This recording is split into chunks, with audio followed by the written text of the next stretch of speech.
And joining me right now here on the Mark Moses Show podcast is my great friend from Jacksonville, John Frary with Sports Now. We got to talk Jaguar playoff football coming up this weekend at the bank. My man, how you doing today? Mark, doing great. Happy New Year to you and all the listeners. And what a new year for the Jacksonville Jaguars. Playoff football. I haven't said that in 3 years, and we haven't said that around this parts very often over the last quarter of a century. But this has been a fun season for the Jags. All right, I've had you on all season. I want to make sure I have this right. Okay, so they lost that game in Houston like 2 months ago, and they never should have lost that game. They blew the lead in the fourth quarter. I don't think either team lost a game down the stretch. Is that right, John, when you look at this season? You're correct. After the Jaguars lost in early November, they went on an 8-game winning streak, and the Texans went on a 9-game winning streak. Neither lost again, which is one of the reasons I think we very well could see a Texans-Jaguars AFC championship game. I'm jumping ahead. We'll see, but it's remarkable what both those teams did, and for the Jags, they had no margin for error, Mark. They had to win out or else they were not going to win the division. And that's what they did. That might have been, in a weird way, the best thing that ever happened for the Jags, to blow that lead. At the time, it didn't look that way, but it seemed to ignite something. And they just went on this run, and they haven't stopped since. Trevor Lawrence, besides getting the grills in the locker room, which was great, but the better prize was 4,000 yards and a division title. How good was Trevor Lawrence as the quarterback of this team this year? The last month and a half since that game in November, he's played like the MVP of the league. Now, he's not, because he didn't play that way the first 2 months of the season, but he's at an MVP level right now. In fact, I was comparing his stats against Josh Allen yesterday for the season. Total touchdowns, that's passing and running. Josh Allen has 39. Trevor has 38. And they're about 150 yards apart when you add up the passing and rushing they've both done. It's remarkable. So, and Josh Allen is the reigning league MVP. So the level Trevor's at right now is why he was drafted 5 years ago. We've been sitting here waiting for this.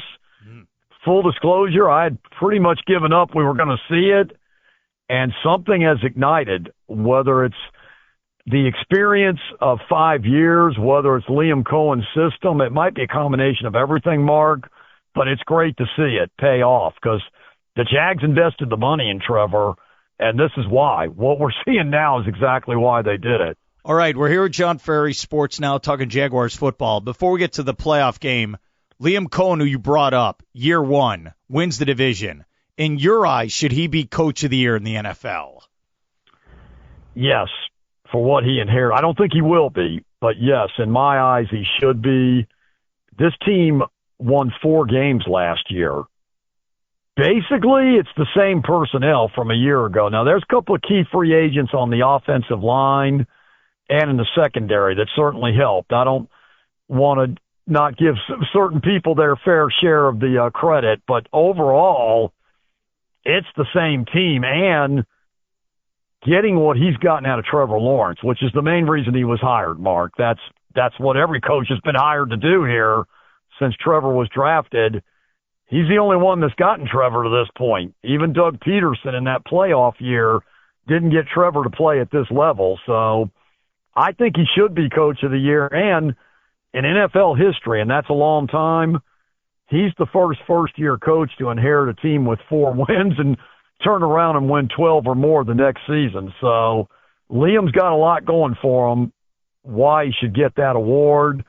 In the end, I think Mike Vrabel's getting it, but we'll see how the league votes when it comes down to that. All right, you look at the last 2 home playoff games, if I can do this since I've known you. So you beat the Chargers a couple years ago, the crazy comeback.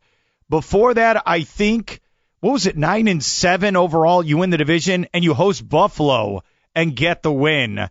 So my question is, how big's this playoff game coming up this Sunday against Buffalo?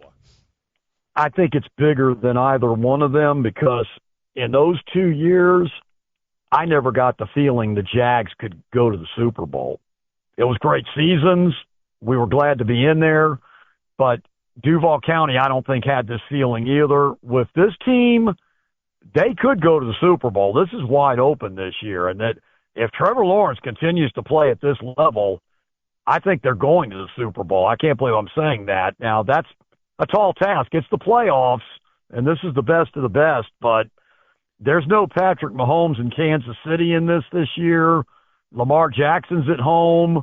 There is Josh Allen in the Bills, and that's a big hurdle the first game in, but I think this is a lot more important than those two because of the type of team the Jags have and what they've shown to get to this point.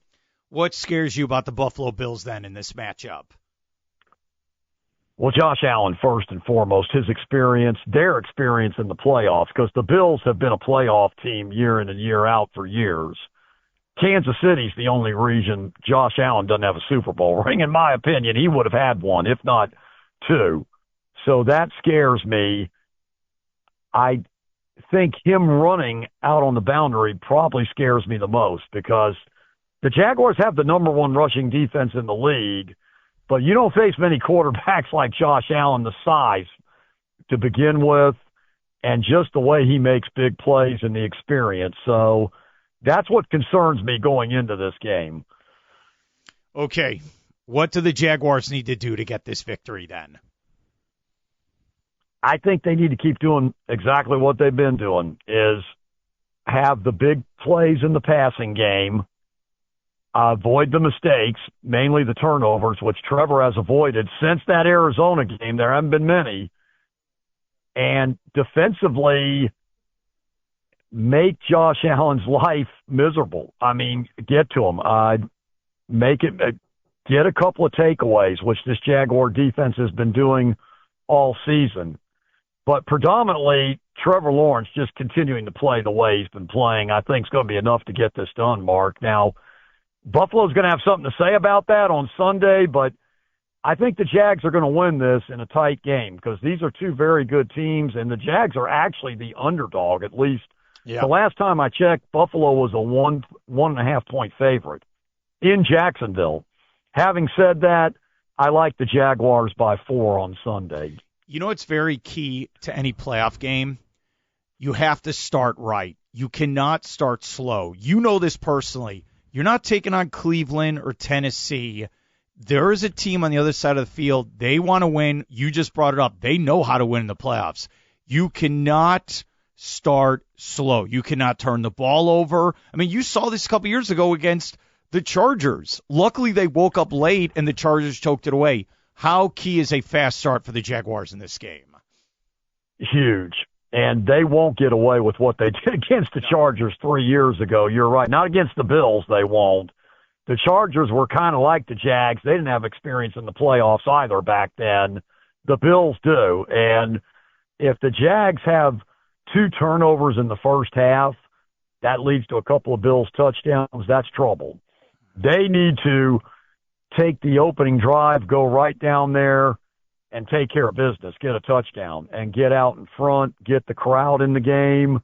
And there will be some Bills Mafia in the stands, too. So that's another reason I think the Jags need to start out fast. Even though it's their home field, you want to shut that Bills contingent down pretty quick because I remember 8 years ago when the Jags played the Bills in the playoffs, and there was quite a few red and blue in the stands. So a fast start is paramount for Jacksonville to win on Sunday. Do you like the 1 o'clock start? I love it myself because everything's the same. You're in the same pattern, especially from the Jaguars' perspective. Most of your games were Sunday at 1 all year. You get to sleep in your own bed. You stay at home. The practice times are the same. I think it couldn't have worked out any better. And from a selfish point of view, I don't have to get home at 1 or 2 in the morning and get out of that nightmare with the construction in the stadium right now, Mark. So I don't think it could have worked out any better for Jacksonville or the fan base than a 1 o'clock kick on Sunday. Buy or sell, the Jaguars have to score 25 points or more to win this game. I would buy that. I think they do. I do think too. Just barely. Not by a lot, but I think 27 would win it. But I think this is going to be a back-and-forth game. I don't think this is going to be a runaway no matter who wins. And I think the Jags pull away mid to late fourth quarter is how I see this playing out. 27-23 is my prediction for the Jags to win this. I'll end with this with John Frary, and I appreciate you coming on. I like your optimism. I think every team, maybe outside of the Carolina Panthers, every team is like, we can get to the Super Bowl. I can't remember a year like this. Can you? Where so many teams have optimism like that going into the playoffs.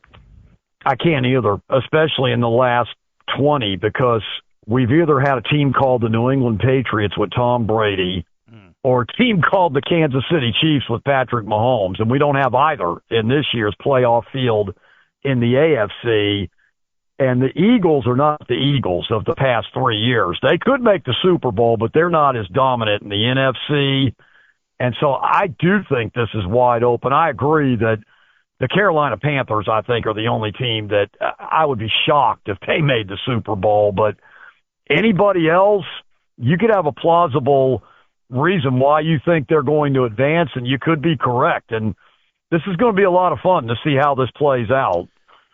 Carolina beat the Rams earlier this year in Charlotte. It's a rematch. It's so wild when you think about it. All right, follow this guy's social media. He does a great job with his Sports Now radio show, getting ready for the game on Sunday. John Frary, thanks for your help, and have a great day, buddy. Mark, as always, thanks for having me on, and hopefully next week we can talk about an AFC divisional playoff game with the Jags.